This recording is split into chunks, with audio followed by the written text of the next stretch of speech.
제목은 하나님이 세우십니다 라는 제목으로 함께 말씀을 나누겠습니다. 우리가 인생을 살아가다 보면 수많은 학업을 진행하면서 살아가실 겁니다.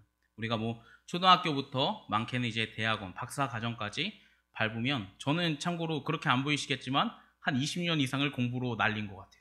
20년 이상이 아니죠. 한 30년 이상을 공부한 것 같습니다. 제가 32 정도 되는데 30년을 공부했다면 거의 유치원 때부터 계속 이제 학원만 열심히 달려온 것 같아요. 그런 것처럼 우리가 시간을 보내면서 공부하는 시간이 매우 많은 것 같아요. 여기 이제 아이들도 있겠지만 하루에 적게는 최소 8시간, 많게는 12시간, 13시간까지 공부하는 아이들도 있습니다. 그런 것처럼 학업은 그리고 배움은 우리가 정말 우리의 삶과 떨어질 수 없는 것 같아요. 우리가 그러면서 삶에서 우리가 왜 공부를 할까요? 우리가 공부하는 이유가 뭐죠? 유리야? 아이들이 있어서 물어보는데 공부하는 이유가 뭔가요? 우리 친구들? 네. 그렇죠. 행복을 따라서 이제 공부하는 경우도 있습니다. 그리고 나서 많은 경우에 공부를 하는 이유가 있는데 그 이유가 바로 경쟁사회 속에서 살아남기 위해서 공부를 하는 경우가 대다수입니다. 우리가 사회를 살아가다 보면 어쩔 수 없이 경쟁을 붙게 되는 경우가 있습니다. 그런데 그 경쟁에서 살아나려면 어떻게 합니까? 우리가 배움을 더욱더 늘려야 되고 그리고 총명한 머리까지 있어야지 그 사회 속에서 살아남을 수 있는 것입니다. 하지만 몇몇 사람들은 그 공부하는 것이 싫어서 나오는 경우도 있고 그것에 이제 타협할 수 없는 자신만의 소신이 있기 때문에 나오는 경우도 있습니다. 하지만 그 사람들을 통해서 우리가 나빴다, 잘못됐다라고 이야기할 수 있을까요? 결코 그럴 수는 없습니다. 우리가 그 사람들의 소신을 지키기 위해서 때로는 믿음이든지 아니면 때로는 다른 모양으로 소신을 지키기 위해서 나올 수 있는 것은 용기이지 않을까라는 생각을 많이 합니다. 우리가 용기라는 것을 생각했을 때에 무엇인가 타협하지 않기 위해서 내는 마음의 결단이라고 생각을 할 수 있죠. 그런 것처럼 자신의 소신을 지키기 위해서 자신의 믿음 또한 그 모든 것을 지키기 위해서 바른 길로 나아가야 되지 않을까라는 생각으로 나오는 경우가 있으면 오히려 좀 박수 쳐주는 문제가 되지 않아야 될까라는 생각도 한편으로 하게 됩니다. 우리가 공부할 때에 정말 지치고 많이 힘들 것입니다. 한 번쯤 다들 경험해 보셨을 거예요. 아마 배서 전도사님은 지금도 이제 공부하고 계신다라고 저는 들었습니다. 정말 나이가 있으신데 우리 열정을 내서 공부하시는 분들을 정말 멋있다라고 생각할 수밖에 없죠. 사모님도 이제 공부를 하시는 시간을 보내시고 계시고 아이들은 물론 말할 거 없이 공부를 많이 하고 살아갑니다. 그런 것처럼 인생에서는 아까도 말씀드렸듯이 공부라는 것은 떼놓을 수 없습니다. 교육이란 것 그리고 선생님께 배우는 지식이라는 것은 떼놓을 수 없습니다. 우리가 발명왕이라고 했을 때에 어떠한 사람이 생각납니까? 네, 에디슨, 토마스 에디슨을 생각하실 겁니다. 근데 우리가 발명왕 에디슨을 이야기했을 때 천재라고 부릅니까? 아니면 평범한 사람이라고 부릅니까? 천재라고 부릅니다. 근데 에디슨은 사실 학교 생활을 했을 때에 그렇게 천재적인 아이는 아니었다라고 합니다. 오히려 다소 엉뚱한 부분이 있었던 아이였습니다. 우리가 그 이야기를 에디슨의 위인전 같은 걸 보면 대표적인 일화가 하나 있는데 그것이 뭐냐면 닭의 알을 부화시키기 위해서 자신의 품고 자는 어린 모습을 볼 수 있습니다. 그만큼 엉뚱하죠. 다른 사람들이 생각했을 때는 제가 천재인가? 바보는 아닌가? 라고 생각할 수 있는 문제까지 진행될 것입니다. 그런데 에디슨은 어떤 겁니까? 몇백 개의 발명품을 내죠. 특히 우리가 잘 알고 있는 백열전구와 같은 정말 인류에 도움이 되는 발명품들도 발명을 했습니다. 그리고 나서 에디슨의 시대의 명언이 있죠. 무엇입니까? 다들 아실 텐데 대답을 안 하시는지 모르겠네요. 제가 말씀드리도록 하겠습니다. 천재는 99%의 노력과 1%의 재능으로 완성된다 라고 이야기를 하고 있습니다. 그런데 이 말을 그냥 들어서는 어떻죠? 그냥 천재들은 노력만 하면 될 수 있다 라고 생각하는데 엄밀한 의미를 생각하자면 99%의 노력이 있어도 1%의 재능이 없으면 결코 천재가 될 수 없다라고 이야기를 할 수 있습니다. 이처럼 단 1%의 문제로 누구는 천재, 누구는 그냥 노력하는 사람으로 남을 수밖에 없는 것입니다. 그렇지만 이 1%를 가지고 있는 사람들은 어떻죠? 바로 세상을 움직이는 사람들이 된다라는 것을 우리는 알 수 있습니다. 그 에디슨이 될 수도 있고 또 유명한 사람들도 그렇게 1%의 재능으로 살아남는 경우도 있습니다. 하지만 세상 사람들은 그 1%의 노력, 1%의 재능을 위해서 어떻게 합니까? 아이들을 조기 교육시키고 때로는 유학까지 보내죠. 그리고 일평생 부모님과 만날 수 없이 외국에서 혼자서 생활하는 아이들도 너무나 많다라고 합니다. 그 1%의 성공을 위해서 말이죠. 그런데 엄밀하게 따지면 세상 사람들은 어떻죠? 그 1%로 사람들이 성공할 수 있을까라고 했을 때는 저는 세상 사람들이 잘못 알고 있지 않을까라는 생각을 많이 합니다. 왜냐하면 우리가 믿는 하나님께서는 그 1%를 뛰어넘기시기 때문입니다. 우리가 믿으시지 않습니까? 그 모든 부분을. 하나님께서는 그 천재 그리고 그 때로는 부족한 그 사람을 들어서 세상의 인류 가운데에 나가게 하는 경우도 매우 많다라는 것입니다. 우리가 대표적인 사람을 들었을 때에 미국의 대통령인 조지 워싱턴이 아니라 링컨을 생각할 수 있을 것입니다. 링컨을 우리가 알 때에 어떻게 하죠? 그는 직무실을 기도실로 바꿨던 인물이라고 잘 알려져 있습니다. 그는 평생 동안 기도했고 그는 그 재능보다 오히려 하나님을 의지했다는 사실을 우리는 알 수 있습니다. 그래서 그가 직무했을 때에 미국의 남북전쟁이 일어났는데 그 전쟁에서 하나님, 이 전쟁 가운데서 하나님의 뜻을 보여주세요. 하나님, 이 전쟁 가운데서 주님이 어디에 계시든 승복하겠습니다. 라는 기도를 했다라고 합니다. 그래서 어떻게 하죠? 링컨이 살고 있었던 곳이 승리했다라고 이야기를 합니다. 그런 것과 같이 하나님께서는 때로는 다른 작은 사람 그리고 부족한 사람을 사용하셔서 들어 쓰시는 경우도 많이 있습니다. 링컨 같은 경우는 어떻죠? 초등학교를 제대로 나왔나요? 위인전을 보면 초등학교를 나오지 않았다라고 이야기를 합니다. 근데 그의 삶을 보면 어떻습니까? 링컨은 대통령도 되고 그 다음에 변호사도 활동했다라고 이야기를 하고 있습니다. 오히려 배움 없이 하나님께서 주신 지혜로 살아갔다라는 삶을 우리는 링컨을 통해서 알 수 있다라고 하는 것이죠. 그만큼 세상에 움직이는 건 누굽니까? 사람의 1%의 재능입니까? 아니면 하나님께서 세우신 사람입니까? 우리는 후자로 생각할 수밖에 없습니다. 하나님께서 세우신 사람은 그 모든 풍경, 모든 이제 풍파와 환란 가운데서 하나님을 찬양하고 하나님께 기도하며 하나님 내가 이 길을 나아가겠습니다 라고 결단하고 나아갈 때는 정말 무섭게 때로는 정말 진취적으로 나아가는 모습을 쉽게 볼 수 있습니다. 그럴 때에 세상은 움직인다라고 하는 것이죠. 하나님께서는 그 사람들을 사용하셔서 움직이고 그 사람들을 세워서 이 세상을 변화시킬 계획을 준비 중이신다라는 겁니다. 우리가 항상 이것을 마음에 새기길 원합니다. 하나님께서는 1%의 재능, 그 재능을 보시지 않습니다. 하나님께서는 그 99%의 노력, 물론 그 노력 중요하지만 하나님께서는 그 작은 자를 들어서 오히려 세상을 부끄럽게 하는 경우가 많이 있습니다. 우리가 다윗을 보면 어떻죠? 다윗이 골리앗과 싸울 때에 누가 상상이나 했겠습니까? 그 조그만 다윗이, 칼도 안 들고 있는 다윗이 그 거대한 그 장군을 이기지 상상도 못했습니다. 그런데 여호와의 이름을 가지고 나갈 때에 다윗은 승리했다라고 성경에선 기록해주고 있습니다. 그리고 모든 군대가 떠나갔다라고 이야기하죠. 그런 것처럼 하나님께서 세우신 사람은 결코 멸망하지 않고 결코 두려워할 게 없다라는 것입니다. 왜냐하면 하나님께서 세우신다는 것은 결코 무너짐이 없다라는 수식어와 똑같기 때문입니다. 오늘 본문으로 보면 바울이 11절에 무엇을 이야기합니까? 형제들아 너희에게 알게 하노니 내가 전하는 복음은 사람들의 뜻을 따라 한 것이 아니다 라고 11절에서는 말씀해주고 있습니다. 이 당시에 이제 선지자들을 제외한 사도들을 제외한 사람들은 모두 다 교육을 받고 선교지로 파송받았습니다. 우리가 잘 알고 있는 것처럼 7 지사가 그런 대표적인 경우입니다. 그리고 갈라디아 교회에 들어오고 있는 거짓 그리스도인들이 아니라 유대인 그리스도인들을 보면 그러한 상황이 너무나 쉽게 보입니다. 누구한테 교육받아서 누구한테 배움을 받아서 들어왔다라는 사실을 우리는 알 수 있는 것입니다. 하지만 바울이 이야기하고 있는 복음은 어떻죠? 누구에게 교육받았다라고 합니까? 누구에게 배웠다라고 합니까? 내가 사도들과 평생 살아가면서 대화를 했다라고 합니까? 결코 그렇지 않다라고 하는 것입니다. 우리가 인생을 살아가면서 때로는 정말 배움의 지혜보다 하나님께서 주신 지혜가 더 큼을 우리는 바울을 통해서 알 수 있는 것입니다.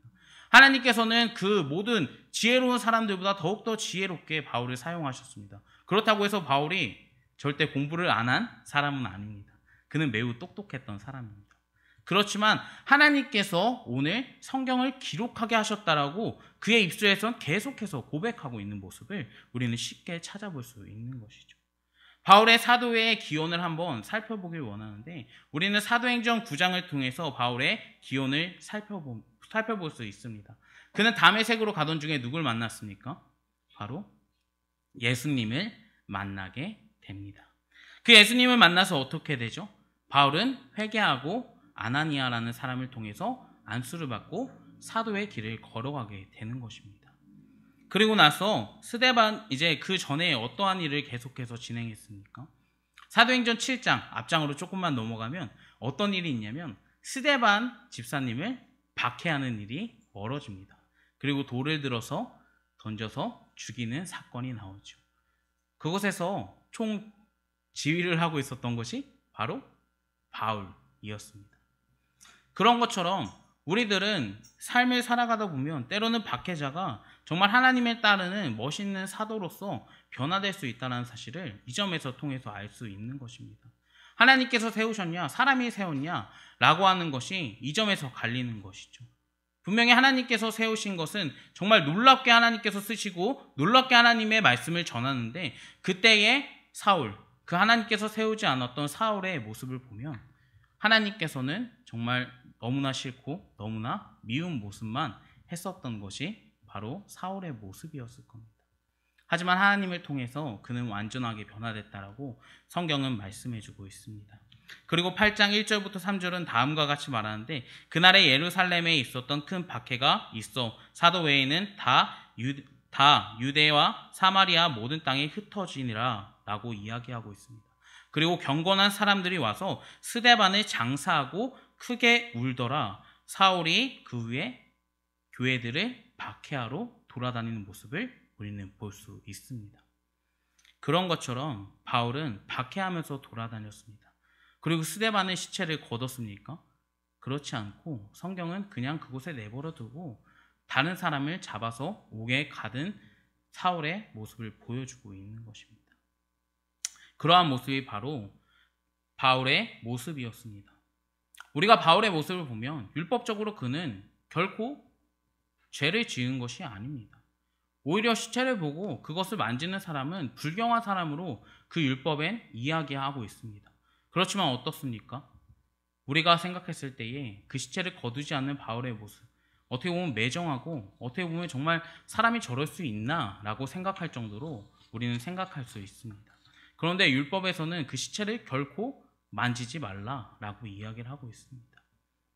그래서 바울은 버렸는지 아니면 그냥 기독교인이 이교도로 몰아서 그냥 무시하고 지나간 것인지 그냥 동물과 같이 생각했던 것인지 우리는 알 수 없습니다. 그렇지만 확실한 성경의 팩트는 뭐라고 이야기합니까? 버려두고 그냥 다음 일을 진행했다라고 이야기를 하고 있습니다. 하나님을 따르지 않았을 때는 정말 수많은 박해, 수많은 손가락질을 그들에게 퍼부었다라는 것이죠. 바울은 정말 많은 이야기들을 할 수 있을 것입니다. 그래서 갈라디아 교회에서 바울이 들어왔을 때 어떻게 이야기합니까? 그 갈라디아 교인들 그리고 거짓 선생님들이 이야기하기엔 저 사람은 잘못된 사람이다. 저 사람이 회개하기 전엔 수많은 사람들을 돌로 쳐 죽였다 라고 미혹하고 있는 상황이 바로 갈라디아 교회의 상황이었습니다. 저 사람이 잘못했어. 저 사람이 잘못했기 때문에 너네가 따르면 안 돼. 저 사람의 복음은 지금 잘못된 복음을 이야기하는 거야. 그러니까 너네는 이 복음을 따르지 마 라고 이야기하는 것입니다. 그 사람의 잘못으로 인해 과거의 잘못된 모습으로 인해 회개도 했지만 돌아왔지만 그들은 인정해주지 않았다는 것입니다. 우리의 모습은 어떻죠? 우리의 모습은 어떻습니까? 기독교로 돌아왔습니다. 그리고 기독교인의 삶을 살아가고 있습니다. 그렇지만 사람들은 어떻죠? 너 전에는 술 먹었잖아. 너 전에는 담배 폈잖아. 너 전에는 그런 모든 것을 했잖아. 너가 나 알려줬잖아. 이야기하면서 때로는 그렇게 이야기합니다. 뭐 장난식으로도 이야기할 수 있고요. 진지하게 이야기할 수도 있고요. 저도 이제 친구들이랑 그런 이야기를 되게 많이 했어요. 너가 나 알려줬는데 너가 전도사야? 너가 사역자야? 이야기하면서 정말 장난식으로 이야기하는 경우가 너무나 많습니다. 그렇지만 우리는 옛날의 것을 벗었을 때에 바울과 같이 모든 것을 버리고 배설물과 같이 여기고 달려나가야 된다는 것입니다. 우리가 그 사람들이 아무리 비판해도 아무리 비난해도 우리는 그곳에 꺾여서 못 나가는 것이 아니라 우리는 한 발짝 더욱더 하나님께 가까워지도록 노력을 계속해서 해야 된다는 것입니다. 그것이 바로 하나님께서 세우신 사람, 하나님께서 가라한 사람의 모습입니다. 우리가 하나님께서 가라고 이야기하십니까? 하나님께서 멈춰서라고 이야기하십니까? 아니면 하나님께서 버리셨습니까? 우리 분명히 하나님께서는 가라라고 이야기하실 겁니다. 우리에게 달려갈 힘 또한 주십니다. 그럴 때 세상 사람들이 비판하고 세상 사람들이 과거의 것을 끊을지라도 우리는 계속해서 달려갈 준비를 하고 있어야 된다는 것입니다. 그것에 풀이 꺾여서 있을 필요가 전혀 없다는 것입니다. 왜냐하면 우리는 하나님께서 세워주신 사람들이기 때문입니다. 우리가 항상 이 점을 기억했으면 좋겠습니다. 바울의 삶처럼 누구는 계속 비판할지라도 그 삶이 정말 정당한 하나님, 정말 주님만을 따르는 길이라면 정말 모든 것을 버리고 달려나갈 준비를 하고 계셔야 됩니다. 우리가 핍박받을 준비를 하고 우리가 정말 나의 마음속에 굳은 결단을 가지고 살아가시길 주님의 이름으로 부탁을 드리도록 하겠습니다. 그래서 바울은 계속해서 자기 변론을 이야기하고 있습니다. 그리고 바울의 복음의 기원, 나의 복음의 기원은 오직 하나님께서 다메섹 도상에서 만나주셨어. 그렇기 때문에 내가 너희에게 복음을 전하는 거야. 그렇기 때문에 내가 이방인의 사도로 활동하고 있는 거야. 라고 갈라디아 전반부에 기록해주고 있는 것입니다. 우리가 인생을 살아가다 보면 무엇인가 누군가가 넌 어떻게 그렇게 삶이 갑자기 변했니? 라고 물어보실 겁니다. 그럴 때 대답을 어떻게 해야죠? 어떻게 대답을 안 하시네요? 그럴 때 어떻게 대답해야 됩니까? 난 주님을 따라갔을 뿐인데 내 삶이 변화됐어. 라고 고백해야 된다는 것이죠. 우리가 항상 이 점을 생각하길 원합니다. 하나님께서 나를 세워주셨고 나를 변화시킬 준비를 하십니다. 항상 그분을 우리는 따라갈 준비만 하고 있으면, 우리가 그분과 동행할 준비만 하고 있으면 우리는 그 점에서 하나님과 동행하고 있다는 것입니다. 우리를 내가 자발적으로 이 자리에 나온 것이 아니라 하나님께서 우리를 이 자리에 불러주셨고 초청해 주셨습니다. 우리가 이 점을 꼭 기억하길 원합니다.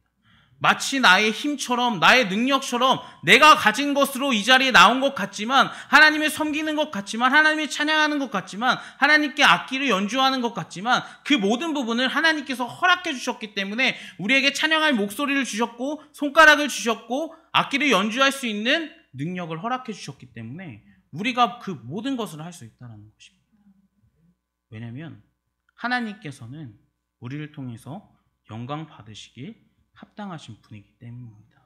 계속해서 너희에게 영광 돌려, 너희는 하나님을 찬양해, 너희는 하나님께 경배해 라고 이야기하고 있기 때문입니다. 하나님께서는 세워주신 목적, 그 이유가 분명히 있다라는 것입니다. 우리를 통해서 영광 받으시길 원하시고 계십니다. 그리고 교회를 통해서 우리를 사용하셨고 교회 공동체를 통해서 교회 연합을 통해서 하나님께서는 그 세계를 움직이길 원하시고 계십니다. 이 세상을 움직이시길 원하시고 계신다는 것입니다. 그래서 에베소서 4장 11절엔 다음과 같이 말합니다. 그 어떤 이는 그 어떤 사람은 사도로, 어떤 사람은 선지자로, 어떤 사람은 복음을 전하는 자로, 어떤 사람은 목사로, 교사로 불러주셨다라고 이야기합니다. 그 이유에 대해서 12절에서는 다음과 같이 말하는데, 이는 성도를 온전하게 하여 봉사하는 일을 하며 그리스도의 몸을 세우려고 한다라고 말씀해주고 계십니다. 우리가 교회가 세워주신 이유는 바로 여기 있는 것이죠. 그리스도의 몸을 세우기 위해서 우리가 교회 연합, 교회 공동체가 생겨난 것입니다.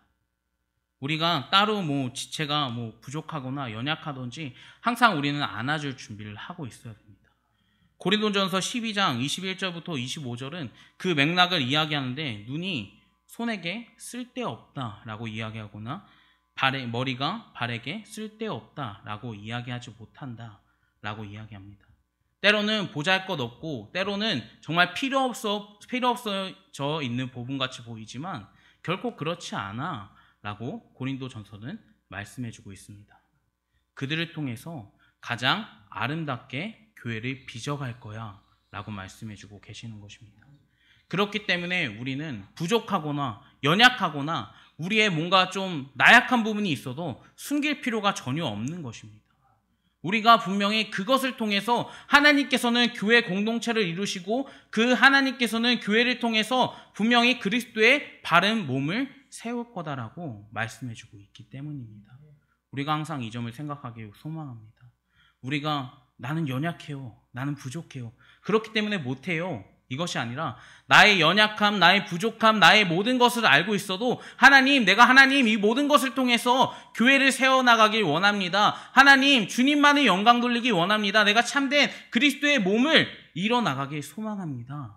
라고 하면서 준비를 해야 된다는 것입니다. 결코 그것에 떨어져서 나락과 절망 속에 빠질 필요가 없습니다. 하나님께서는 그 조그만 부분, 정말 연약하고 부족한 그 사람을 들어쓰실 준비를 하고 계십니다. 그렇기 때문에 하나님께 세움받은 사람들은 달릴 수밖에 없는 것입니다. 우리가 온전히 주님을 따라간다면 그곳에서 하나님, 내가 주님을 정말 영광 돌리도록 노력하겠습니다. 하나님, 나와 동행해 주세요.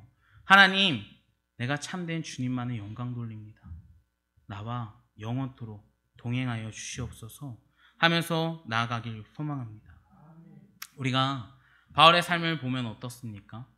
바울의 삶을 통해서 볼 수 있는 것은 모든 선교지마다 교회를 세우고 있는 모습을 쉽게 찾아볼 수 있습니다. 그리고 나서 그 교회 공동체를 위해서 바울은 언제나 울면서 기도했습니다. 갈라디아서 교회에도 똑같습니다. 갈라디아 교회에도 문제점들이 분명히 있었습니다. 왜 너네가 처음엔 성령으로 시작했는데 왜 점점점 육신으로 망하려고 하냐? 이 부족한 갈라디아 교인들아 라고 이야기하고 있습니다. 이게 교회를 사랑하는 마음이 없으면요, 이러한 이야기를 할 수 없다라는 것입니다. 정말 교회를 사랑하는 그런 부분이 없다면 너희들이 정말 부족하구나, 너네가 죽을 길로 가고 있구나 라고 이야기할 수 없다라는 것입니다. 왜 점점점 망하고 있는 길로 가냐, 이 어리석은 갈라디아 교인들아 하는 모습은 바울이 정말 교회를 얼마나 사랑했는지를 알 수 있는 대목입니다. 우리가 바울처럼 같이 쓰임받으면 선교지에서 교회를 분명히 세워나갈 것입니다. 우리가 교회에 세우는 것이 기독교인들의 목적입니다. 바울의 삶도 그랬고요, 많은 선지자들의 삶, 사도들의 삶도 그랬습니다. 교회를 계속해서 세워나갔습니다. 그리고 나서 그 교회에 찾아가면서 문안하면서 인사하면서 내가 너희에게 축복한다, 너희를 사랑한다, 너희를 위해서 기도한다, 너희를 통해서 연보한다, 너희를 통해서 모든 것을 준다 라고 이야기하고 있는 것입니다. 사랑하는 여러분들, 정말 주님께서 우리를 사랑한다면, 정말 우리가 주님의 참된 제자, 참되게 주님께서 세워주신 사람들이라면 항상 이 점을 생각하길 원합니다. 우리는 교회를 섬길 준비가 되어 있어야 됩니다.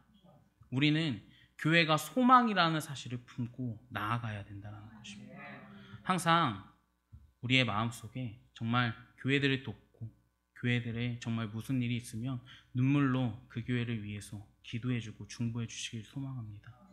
바울이 했던 것처럼 정말 애끓는 마음으로 부모가 자식을 보는 것처럼, 아픈 자식을 보는 것처럼 너희가 정말 아프구나, 너희가 정말 사랑이 없구나, 너희가 정말 눈물 흘릴 그런 마음이 없구나, 내가 너희를 위해서 대신 눈물을 흘려준다, 내가 너희를 위해서 대신 기도하고 있어, 그러니까 하나님께 영광을 돌려 라고 이야기하길 소망합니다. 우리가 바울의 삶을 통해서 계속해서 이제 나눌 말씀이 너무나 많이 있습니다. 그렇지만 오늘 바울도 하나님께서 세우셨고 우리도 하나님께서 세우셨습니다. 우리가 정말 하나님께서 세우셨다면 세상을 두려워할 필요가 전혀 없습니다. 우리가 정말 참되게 하나님과 동행한다면 교회를 섬길 준비가 되어 있어야 됩니다. 하나님의 거룩한 공동체를 위해서 달려갈 준비가 되어 있어야 됩니다. 우리가 정말 인생을 살아가면서 하나님께 헌신할 준비가 되어 있고 하나님께 나아갈 준비가 되어 있다면 이제는 모든 것을 하나님께 맡겨드리고 사회 속에서 아니면 있는 곳에서 그곳에서 교회를 세우시길 노력하는 삶을 살아가는 저와 여러분들 되게 소망합니다.